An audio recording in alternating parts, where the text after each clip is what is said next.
welcome to another episode of The Horn Call, the official podcast of the International Horn Society. My name is James Bolden, the publications editor for the IHS. I'm Kate Warren, one of the advisory council members for the IHS. Today we had a thrilling conversation with Chinese horn player Xiaoming Han. We think you're going to really enjoy the beautiful story he told about his journey traveling and moving from China to the United States to winning an orchestral job in Europe, working in Munich for forever, and then finally returning back to China as a college music professor. It was just a really exciting conversation, and we hope you enjoy the episode.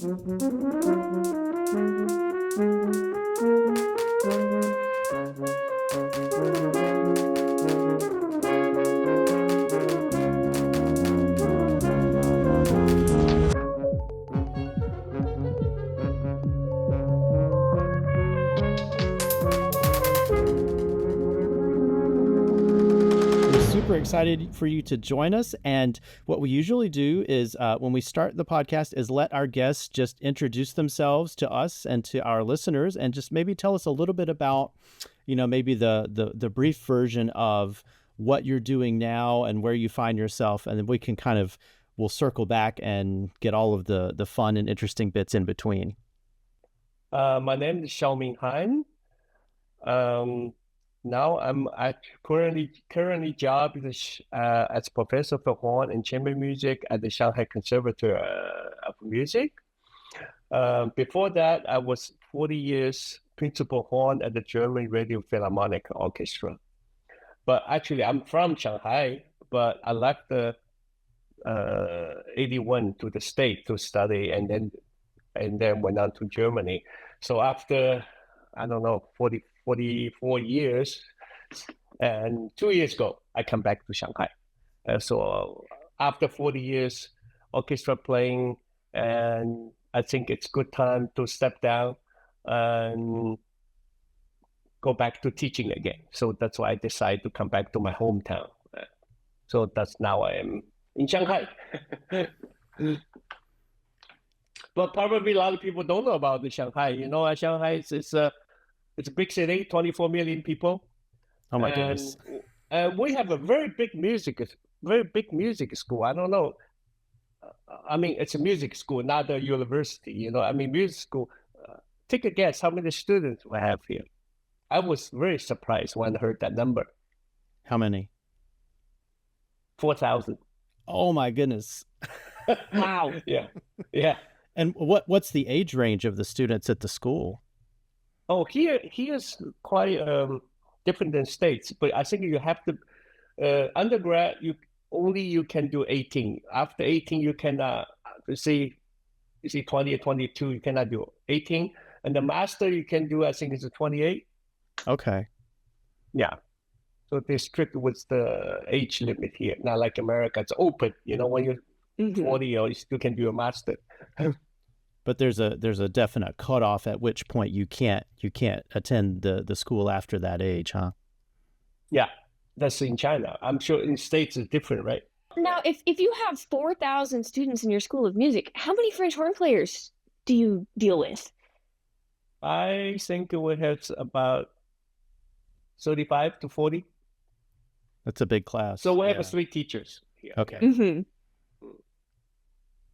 How interesting. Well, and what a remarkable career, 40 years principal horn in an orchestra. And that's certainly something I want to kind of come back and touch on as sort of tips for longevity in the profession, because, it's to be able to do it for that long at such a high level that you must have figured out, how to do it the right way and not put unnecessary stress on yourself physically or mentally. Yeah, I mean, for me, it's two usual things. I think being grown up in China, I think it's very different than most people in the world. I don't know how many people can imagine I born 1963 in China, 63 in China. I don't know how can you compare. It's like maybe it's a nice thing. It's almost like in North Korea, back then. We have no contact or connection with the West. Mm. So back then, I was born in that the year, and then, but my dad was a French horn professor at Shanghai Conservatory. So that's how I started music. My mom was a piano teacher. So I grew up in music family. Yeah, that's it. So I hear my dad teach French horn at home. Sometimes I go to school. So before I started playing the horn, I know all the tunes already, all the Mozart, all the Strauss. I can memorize it. Yeah, you must have started very early. Yeah, you must have started very early. I started, I think it was 12 or something. Okay, that's typical. Yeah, but I hated it. Really, yeah. I'm glad your opinion changed. Football. Yeah, I like a sport back then. Yeah, but so certain point I have no choice because my grade is so bad. So my dad says, so you have to decide, either you go to music or you go to sport, sport special school. So you don't have to do academic course, And then I choose music because I think it was sort of easier for me, When I was 14, I went to a conservatory in Beijing already. It's like a special program. It's like the China Philharmonic, and they had an academy, but they work with the conservatory together, so you can go early. So yeah, I was 14, so I started college. Like Curtis, you can go to early too, right? So I started at 14, and at 17 I graduated, and then I can stay in the orchestra. So I played 1 year in the China Philharmonic, and then I came to States. But this big story about how I came to States, maybe some people know. I think, I believe the 78 or 79, and China started opening up. I believe Philadelphia was the first orchestra, maybe 75, 76, went to China, and the Boston Symphony came 78, 79, and it was a big thing. So we lined up all night to get ticket, Oh, wow. Yeah, and they played the stadium because back then there's no concert hall, or the hall is too small. So it's for a special event, so they play in the stadium, and we were really excited to hear West Orchestra. I never heard. I think it was my first time in my life heard a Western Orchestra, especially when they played the American in Paris, the piece. We totally blew it off. I said, how can classical music can be like that? It's yeah, very exciting. And then a year later, and Seiji Ozawa came to conduct the Central Philharmonic or the China Philharmonic, and he brought 4 players: the concertmaster, principal bassoon, timpani, and Richard Mackey, 4 solo player. So I think he was working on the Beethoven Nice Symphony. That's why he brought Dick to play the solo. And Dick got sick. Somehow, stomach ache, and he couldn't play anymore. And they said, well, we need someone else to replace the solo part. And then I was the youngest in the orchestra. I wasn't on the schedule. I wasn't playing. And then Seiji wasn't happy with the person. And then he said, do we have someone else? And then they said, we have a new guy just started. Seiji, well, let's put him on. So I played it, and then Seiji says, oh, sounds pretty good.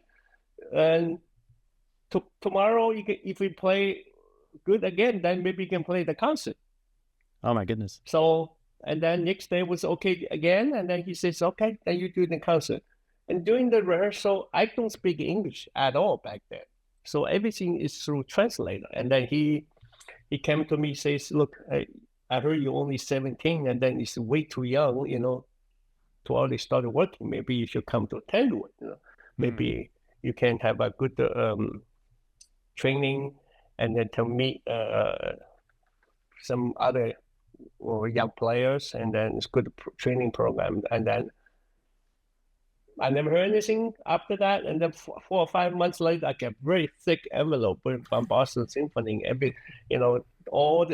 Even the plane tickets, all the information. I couldn't read it, so I have to find somebody to help me to read it. So that was my chance to come to America. And then Dick Mackey wrote me a letter. He says later, hey, if you want, maybe we can apply a scholarship for you at the new NEC, New England Conservatory.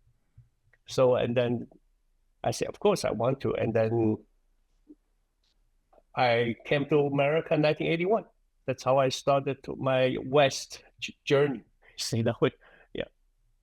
What was your impression of the United States in 81 when you got here? Because there was no internet, no YouTube, nothing. So it was, I imagine it was not just like being in another country, but maybe like being on another planet in some respects. I was in another planet because we also no magazine. We have no TV. We don't see anything about the West, and some people, my dad maybe had some pictures, about New York, high-rise kind of stuff. Mm-hmm. It was a very nice American Chinese Association. I think it was one of a composition professor at Columbia University. They picked me up.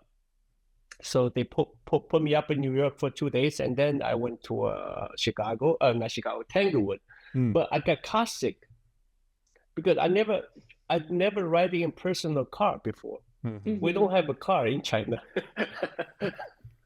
So because this windy road, I got stomach ache. So it's all funny. It's life experience, yeah. And also on the plane, I never fly before in my life. Well, that was okay, but the only one thing that one guy sat next to me, I think he drank many drinks, and then he fell asleep. He didn't move for 10 hours, and then I don't speak English. I'm afraid to wake up a Western person. I said I need to go bathroom, so I didn't go to the bathroom for 10 hours. Oh no, it's okay. This is so yeah, experience. Yeah, and I arrived in New York. I don't know where to go to pick up my suitcase. So I tried to tell people, what I can.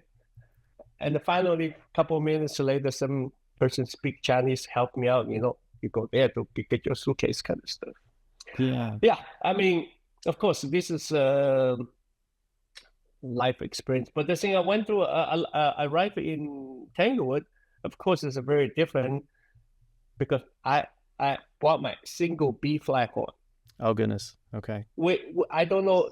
I don't even know there's a double horn exists. Mm-hmm. Yeah. I had a really flat Chinese-made mouthpiece, So that's all we had. And then I heard other people playing. Say that way. Since my dad was a horn professor, so I can play. Technically, I think I can play second Strauss back then or already, but they don't. Gunther Schuller says, Xiaoming, tomorrow is audition. You got to play Mozart, and you play orchestra excerpts. They gave me the excerpt. I never heard that. I cannot even transpose back then. So I think I played not good at the audition, but they all say, well, you definitely have some very talent. You can play very fast, very high, got the technique, but you have no experience of how to play in the orchestra. Yeah. But that's why you were at Tanglewood, to get the experience. Yeah. Yeah. But I really, really bummed out, because everything is too different world, different playing, different style, different sound, I think back then a lot of people use Con AD, it's very, very different. I had a single B flat horn. Yeah.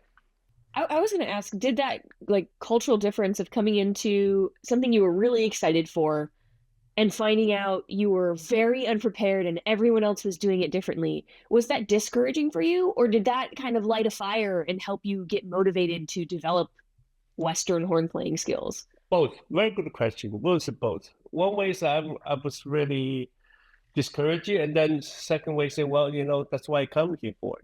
I really want to learn, and then I'm very excited, and all the people were very nice. Even Gunther, it could be very strict, Gunther Schuller, but he was very nice. He know where I came from.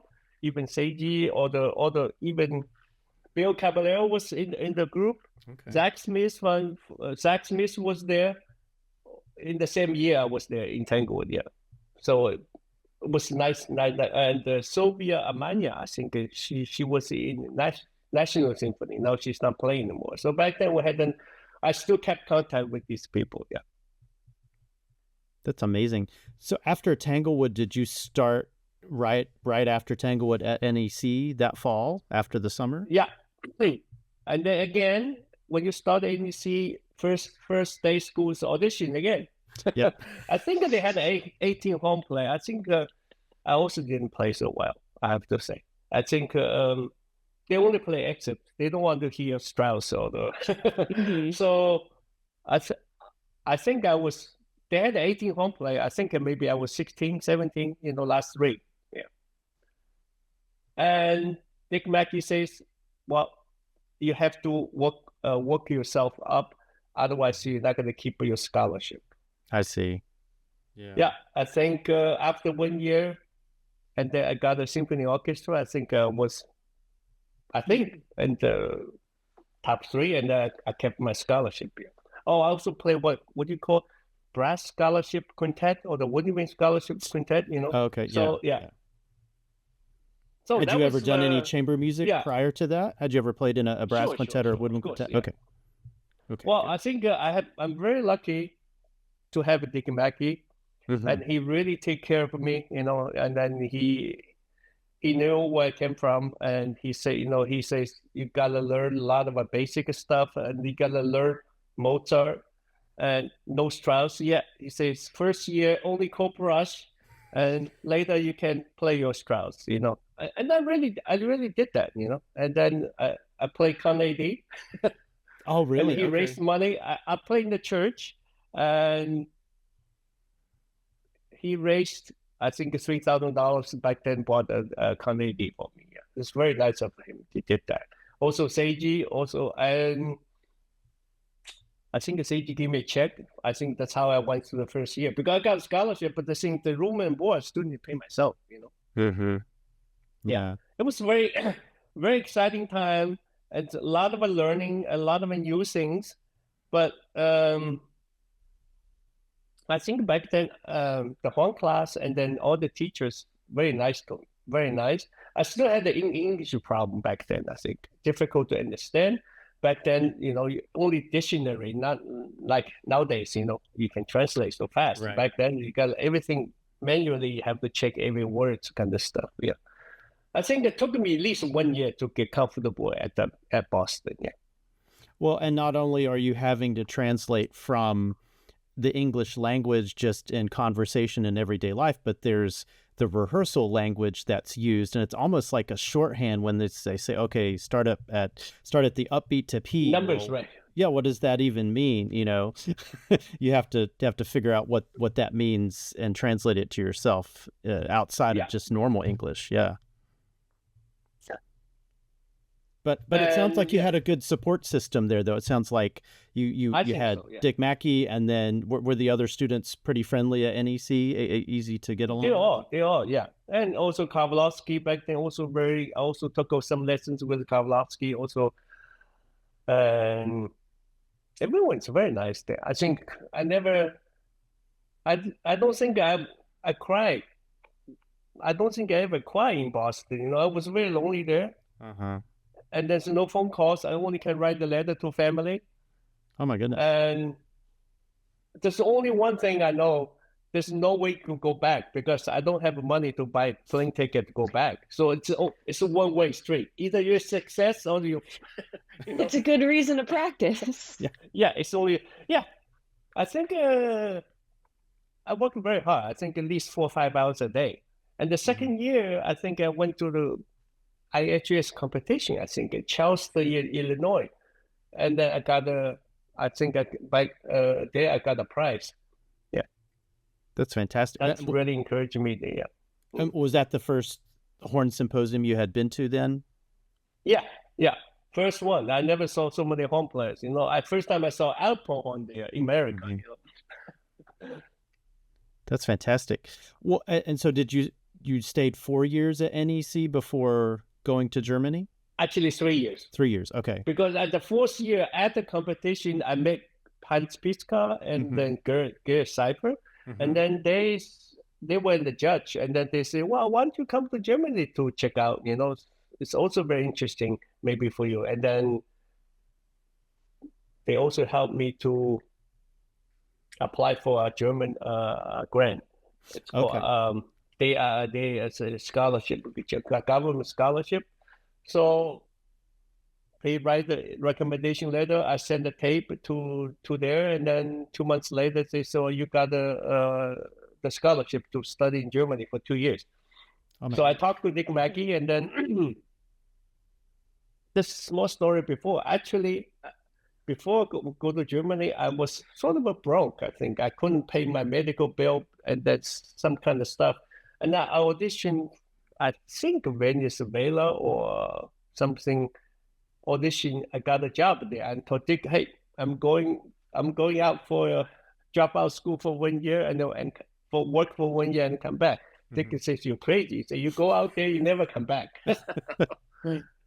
And then he support me, say, "Well, Germany is good. Since you got a full scholarship, then you should go there." And then I took a 1 year off from school, and then went to Germany. Yeah. Okay. And what was the program in Germany? Was that at a school or a university? It's a scholarship, and then you can study anywhere you want, any school you want, but you do have to audition for the school. They only give you the money. So I somehow in my mind, I don't know why I put my mind, I want to go to Munich. Munich, okay. Yeah, but before the summer, they offer me a languages school in, I think June, July, 2 months. That was in Freiburg. And it's really funny. My roommate was a horn player.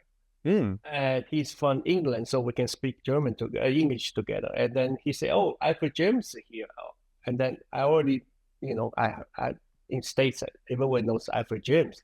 So I went to lesson with him I want to meet and then to listen to how he teach. And then we started to know each other. And then Alfred James says, "Well, why don't you, I have some time, why don't you can play for me a little bit." And then we start to work together, and he really liked me. And then he really said, "Well, why don't you study with me and instead go to Munich?" Actually, I really liked him, but Freiburg a bit too small for me after Boston. Freiburg was like a little beautiful village. And then we work a lot together. And I skip a lot of German class instead to study with him. But at the end, I went to Munich. Yeah, and then I auditioned for the school. I didn't know the teacher. Only Hans Pitzka introduced me, and Otto Schmitz, and then he told me, "Oh, sounds very good." He says, "I'd like to work with you." So, yeah, and then schools in America in Germany they start late, like October or something. Okay. And some students told me there's an audition in Würzburg Opera Orchestra. You want to go? I say, okay, I'll go with it to see how far I can go. And I got the job. So I was 21, so I just started working and studying at the same time. That's how I started to my career, my professional horn. But I only stayed there for 6 months, and then I auditioned for the German Radio Philharmonic. Back then was Ming Wen Chong. I don't know if you know that the Korean. He's music director in La Scala. Okay. He was he's a very famous conductor in Europe. Yeah. So, and then I stayed there for 40 years. Oh my goodness. So when did you have to sell your 8D and get an Alexander when you moved to Germany? I think my last year, I think Boston Symphony, they all changed to Gaia, I believe, back then, right? And then Dick Mackey play and Kowalski play Crispy. And then Dick Mackey says, "Well, if you go to Europe, then maybe Canadian won't work for you." Then he borrowed me his Crispy horn. So I went to Germany with a 70 years old Crispy. It's also a surprise for German people. They will never see a so old horn. Yeah, they all play Alex already back then. Well, I would say beginning 80s, there's a lot of American horn player in Germany. A lot. Yep. I don't know, in Bonn, Bob Moore, Jeff Winter, Perry Turner. Yeah, the American Horn Quartet. Yeah. The American, well, there's lots more. I can list. I can at least 20 American horn players. It was like a golden time. I hear stories about there's so many orchestras and so much work for good players over in Germany. I think a lot of students from Florida State University. What's the horn professor called? At the time, that would have been Bill Capps. Exactly, Bill Capps. Right. He's sent all his students to Europe. Yeah. And it works. I have a question. Charlie Putnam, his brother Mark Putnam's wife Cassie, they're all Americans. Yeah. So I met all these people later. So we had a good relationship. Yeah. Germany was great. I would say that's why I never left. And Dick Mackey did ask me, or Bill Caballero also say, why don't you come back to the States? Somehow Germany was a place for me. I think it feel right, and the music and life we have a lot of chance since we're co-principal in my orchestra. So I only work. You can say it's like a half, 50%. So one play went off, but when 8 horns, we all have to play. But we have enough time. You can do teaching, you can do chamber music, and then you can go to. You can do anything you want. That's as long as one person's there, and then orchestra is okay. Yeah, Kate had a question, I think. Yeah. I have kind of a broad encompassing question. Sure. At the very beginning, you were talking about how your initial interaction in the United States was that you had all this technical and solo experience from your French horn training that wasn't very applicable in the US. But then you mentioned going to IHCA, or the American Horn Competition, to compete in some high-level solo playing, which gave you the connections. That's a concerto competition. Which gave you the connections to get you to Europe. And my understanding is that in Europe, the orchestral audition experience has more solo literature in it than we see here in the United States. Yes. So the question is, do you, in China, still teach primarily your younger students through solo literature? Or based on your American experiences, are you more of a mixed bag on where you think that focus should be? In China, I have to say both. But at the US system here, they like England. They do a lot of competition since they all do competitions. I don't know why. Many different kind of competitions. I know that one student, maybe they do at least 6 competitions a year, but a small one for kids. You play 5 minutes, one movement. That's like 5.5 more than I'm going to do every year. I know. They do a lot. Just one student, the whole wall, it's like filled with prizes. And I told them these are fake. I said they don't count. I tell these students. And I was in Germany. You do have to pass first round with your Mozart. I mean, not just a horn, any instrument, flute, oboe, or no violins. First round's Mozart, and then you can play second round Tchaikovsky, whatever you want. For horns, second round to Strauss, and then now they add on 2 or 3 excerpts on the second round. But first round, because so many people, only Mozart. So if your style's right, you sound right, and then you go on. And then second round, it's a Strauss. See your strengths, and then your ability, and then technique, and then 2-3 excerpts. Long chord, short chord, and then maybe Tchaikovsky. And then third round, of course, and then maybe it's 10 orchestra excerpts. But the list in Europe is not so long as America. I think in America you have 50, 3 pages excerpt. In Europe, I would say maybe 20. Do they do section playing excerpts at the final round? No, they don't. Yeah, that seems to be an American they thing. say that's why you have a probation. Right, right. Sometimes they do a trial concert. If they're not sure about it, if you're very young and then they don't know where you came from, they say, okay, maybe you play 2-3 weeks, and then you'll get a job. But in Europe, they normally they pick the people you have to play the city youth orchestra or the German youth orchestra, the Holstein Music Festival or the European Youth Orchestra, Mahler Youth Orchestra. If you're from these orchestras, it's like a tango festival, then you already sort of selected. Yeah, Yeah. Because they know that you are comfortable playing in the style that they play in those orchestras in Germany. They don't have to. You don't have to do much catching up, I guess, if you've played in one of those academy orchestras. Yeah, I think in Germany it's a bit easier since Germany is a small country, and then the school system is, I would say, the playing style is pretty close. Consistent. Mm-hmm. Yeah, it's pretty consistent, pretty close, and then of course I would say it's the same, most the same. We're all teaching, and the kids sort of one direction. Yeah, no, you talk about.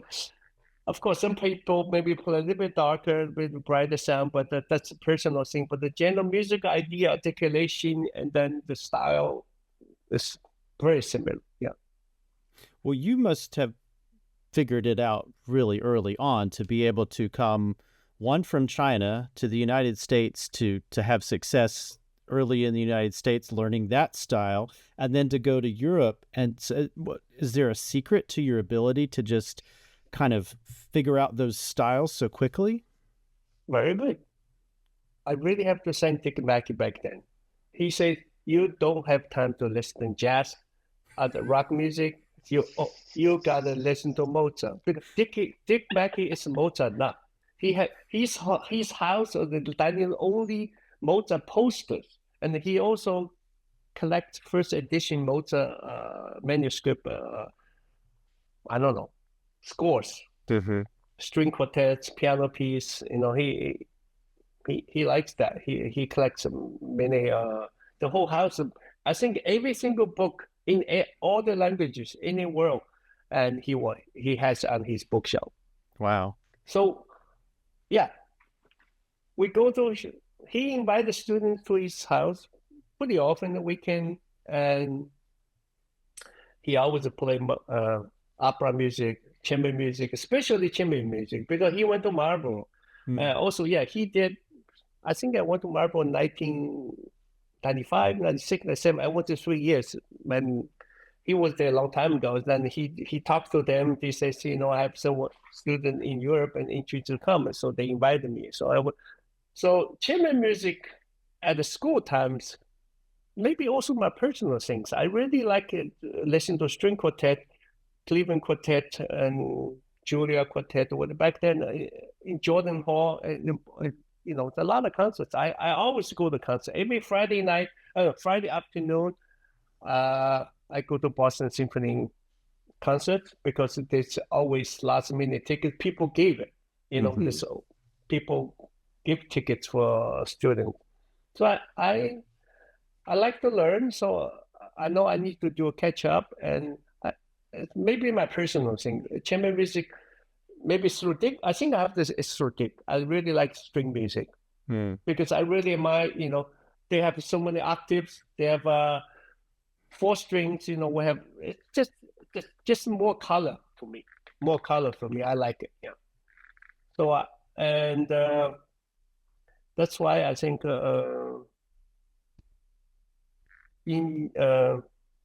I study not just horn music, I think. That's why I think Dick says, he really slowed me down.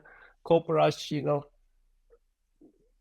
everything Maximov found. For me back then, really too easy. I'm really thinking, why, And now I think back, I think because of this basic stuff, and then made me as a drum player, I think. Well, it sounds like listening was really important to your development of style. Sure, very. I think that's what I do to tell my students. You not just listen to horn. I ask them when they play Beethoven sonata. I say, "Do you know any other piece from Beethoven?"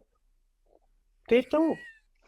They don't listen to any Beethoven piano piece or any other pieces. Yeah. Yeah, it's I think easy it's to become important, it's easy to become like laser focused on just that one thing that you miss the forest from just trying to focus on your one little area. Yeah, but I think Europe, I think it's still very last 20 years, I think they really pick up horn playing or the general brass playing. I think back then they also very short of a trumpet player 30 years ago. Now, I don't know, because the German brass or the just all these new generations, I think that they becomes really, really strong. All orchestras are very good, strong players. Mm-hmm. Yeah, of course, America the too. level of playing is so high. The level of playing is so high across the board, just in so many places. After COVID, and Shanghai Conservatory approached me. I say, "Do you want to come back to teach?" And in Germany, we have to play to 67, then you can retire. Mm-hmm. Not like America, you can play much longer. But in Germany, 67, and then I think, okay, 6 more years, it's not making any more difference. I think it's time to step down. I still like to play. I think I always tell myself, when I was 50, I already say I want to step down early. Really, I never thought I was going to play to the end, And I thought it's a good timing to quit and then just go back to teach and then bring my experience to the young players. Of course, there's a lot of work to do in China and a lot of young horn player. We do have a couple stars, like the new principal horn Berlin Philharmonic, and I know him very well. And then he coming next week to play what's that? The Polish composer piece. Penderecki? Yeah, he's playing Penderecki. Okay. Amazing. People don't know Penderecki in China, especially the horn player. They say the piece is not very pretty. I love the piece. Yeah, I love the piece. Yeah, he's coming. He's playing on Sunday, so I meet him on Saturday. Yeah. Oh, excellent. Yeah, he's terrific. Yeah, he's good. And then we have one more young kid, and he won Tchaikovsky when he was 17, and I think I believe 2 years ago he won the first prize in Prague. And this week, now he's in Markland Neukirche, and I just found out he went on the second round last night from 82 down to A player. Wow. So you mentioned your students are particularly interested in, competitions and that sort of thing, but what are the career options like in China for professional musicians? Are there various paths that one could take, or is there pretty much kind of one thing they have to do to be able to make a living as a musician? We have, like I said, we have many music students. I think the success rate after they get a job, I don't think it's very high. Probably 60, 70%, maybe only half. But they're not all going to orchestra or the singing or the opera house. Probably they're going to library. They go to, city or the teacher, school teacher. Yeah, this kind of stuff. Yeah. Yeah, that's what I meant. But we do have, I would say for our brass or the horn, there's a lot of job open in China, especially first horn. Oh, I can name 10 orchestra now. They're looking for principal horn. So please come. Yeah, especially principal horn. They're still looking a lot of principal horn here.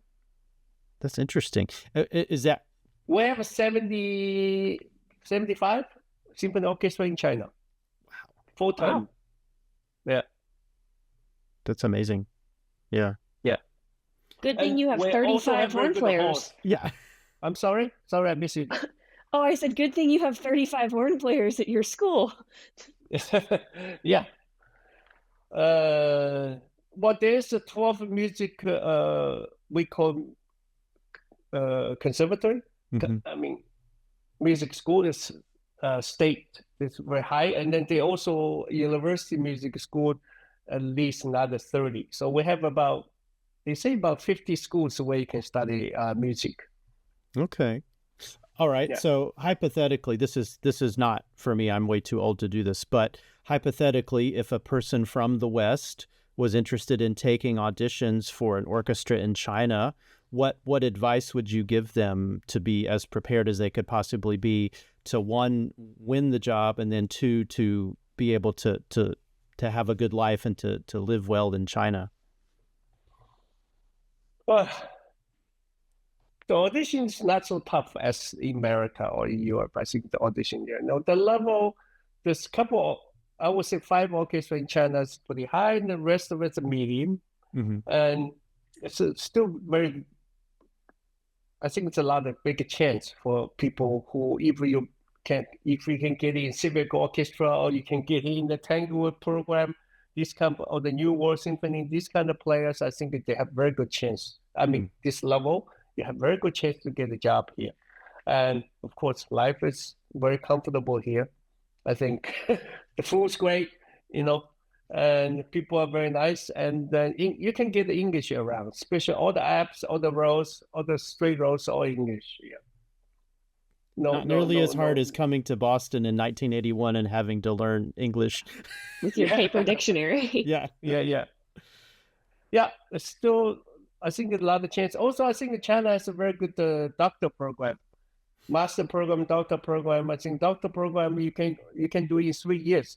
They started last year. It's called performing doctor studies. Okay. So next week, I think I have a doctor program whole audition. Yeah.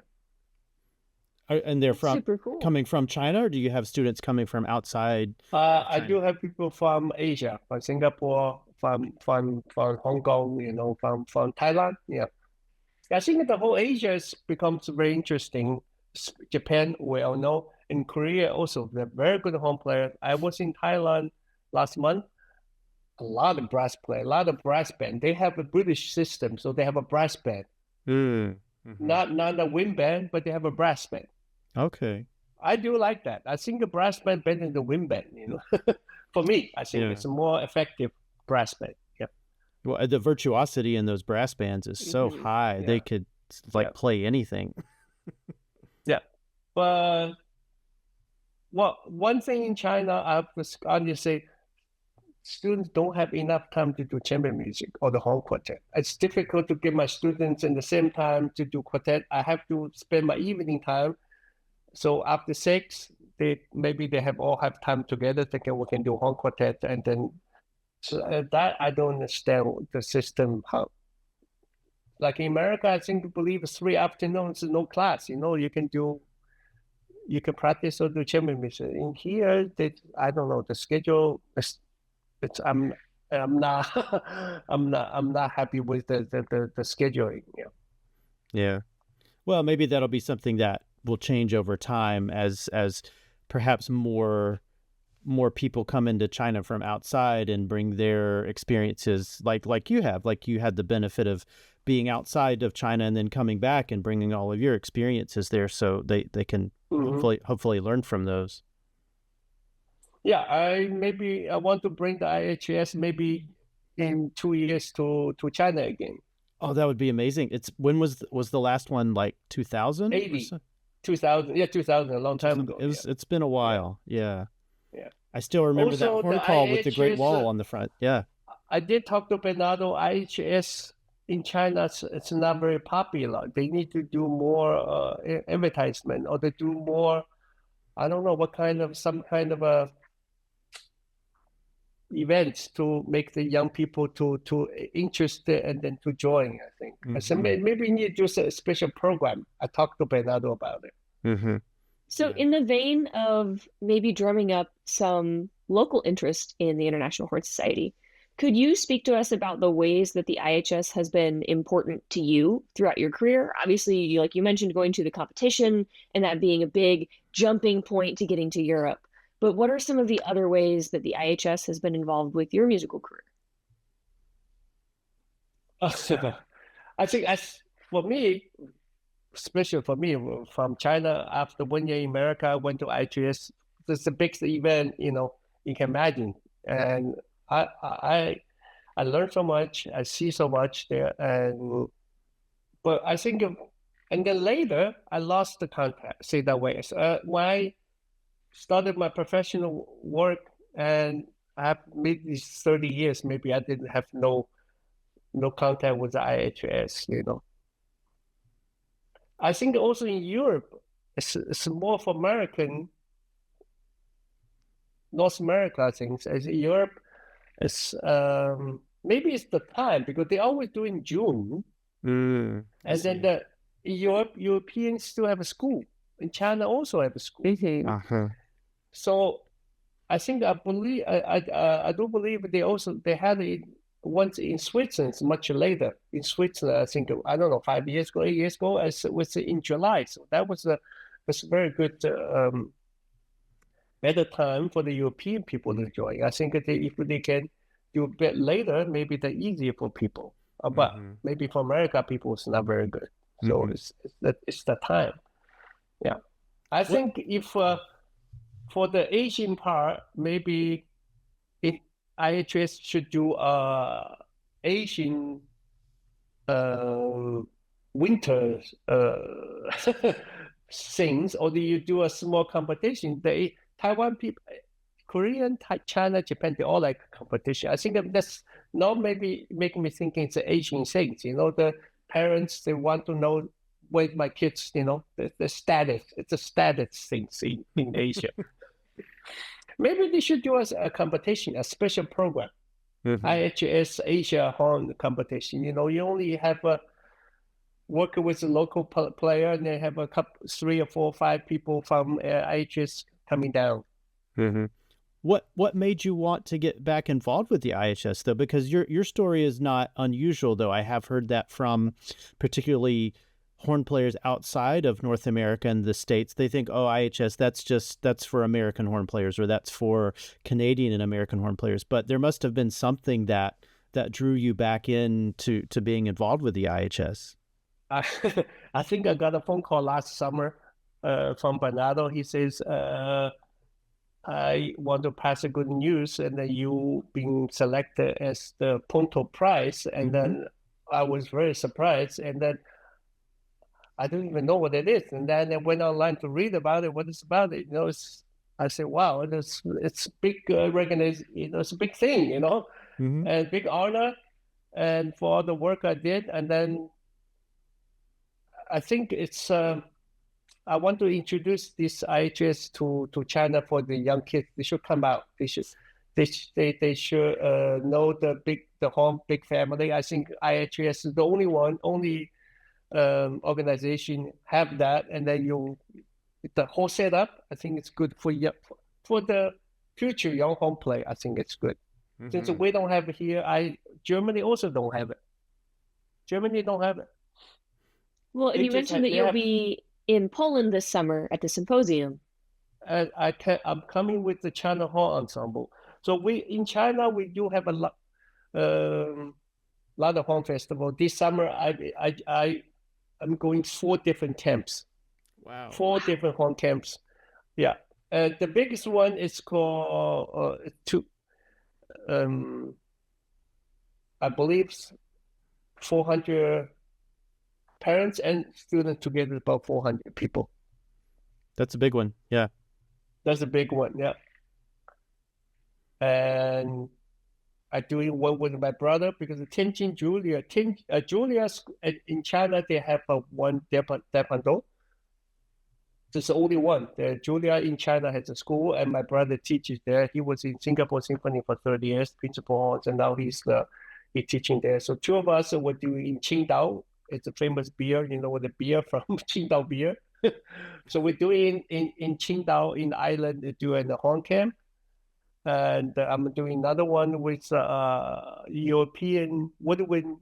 It's a chamber music one, but also with lesson here. Chamber music, and then one more. And then do another one in Switzerland this summer. So I'm doing a lot of,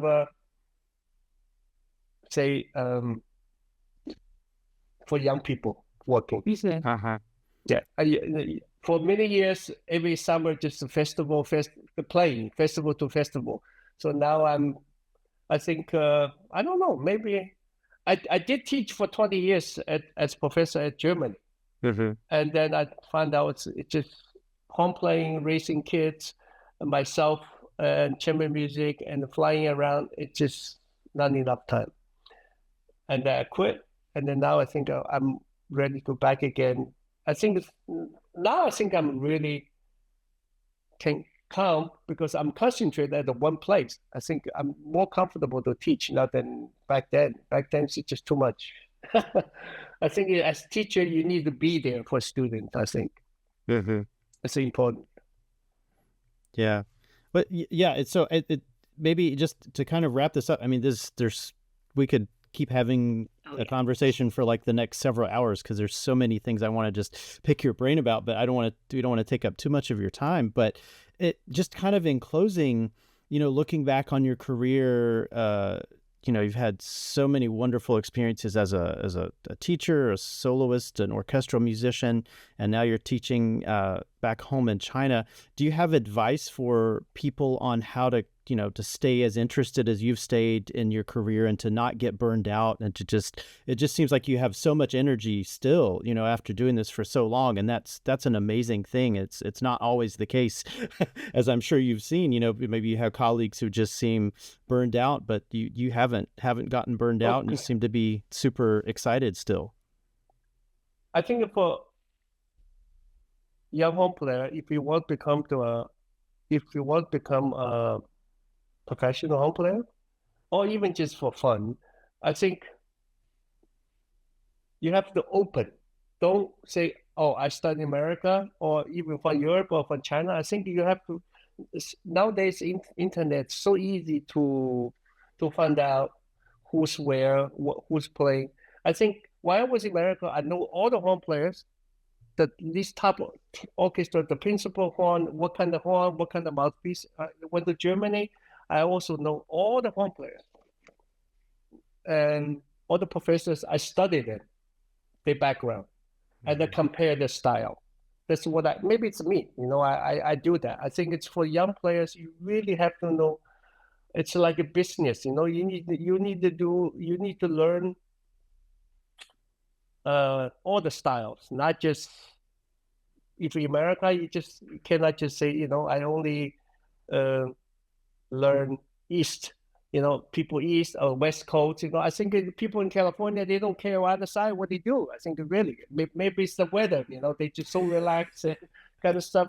In Boston, New York, it's very harsh, there are a lot of competitions, For the American players, maybe they should has maybe more, there's so many new pieces. I think in America, they're so into ensemble playing. I really think it maybe can do a little more solo literature. And for the European, maybe, or the Chinese, I think it's more ensemble. It's just, need to maybe more exchange, like this kind of, our talking, maybe IHS should be, now you talk to me. I think it may be interesting this thing. We bring an American professor, maybe somewhere in Paris or Vienna, 3 or 4 people in the round table, maybe more interesting. I would be very open to do that. Yeah, there's a lot of opportunities to just do more outreach and just kind of dispel that notion that it's just for evening time for you. 9 o'clock is not too late, and here's like 10 in the morning. Maybe we can, America and China, we do online concert. That'd be awesome. Yeah, I love it. Kate's down. She's ready to do it. Yeah, I think it's need more interactions. The hardcore books, nobody can read it. Everything should be on the internet and TikTok. That's why the kids, you have a TikTok the prize, let the people vote, This is people true. Can donate money. Is true. Yeah. Yeah. More interactions kind of stuff. Otherwise, just newsletter, this kind of things doesn't interest young people anymore. Yeah, it doesn't move the needle. Yeah. Xiaoming, can our listeners find you on TikTok? I don't have the app yet. I'm thinking doing one. Yeah, because one thing is maybe you guys can help me. I have a book ready to publish the end of the year. I already finished about 300 pages about me and my family, because my father, my brother, me. So I have a book ready to go. Maybe I can translate in English later and publish in States. Please, yeah, I would be in line to buy it right away, because it sounds like you've come from a very distinguished horn playing family. 300 page, yes, ready to go. Yeah. That's amazing. Yeah. Well, Yeah. thank you so much for talking with us this evening and this morning. Yeah. Well, it's a very honor for me to do this. And then maybe first time, maybe I will keep in contact with you. Maybe some idea was maybe do more for the China market, and then for the whole IHS, maybe we can help her.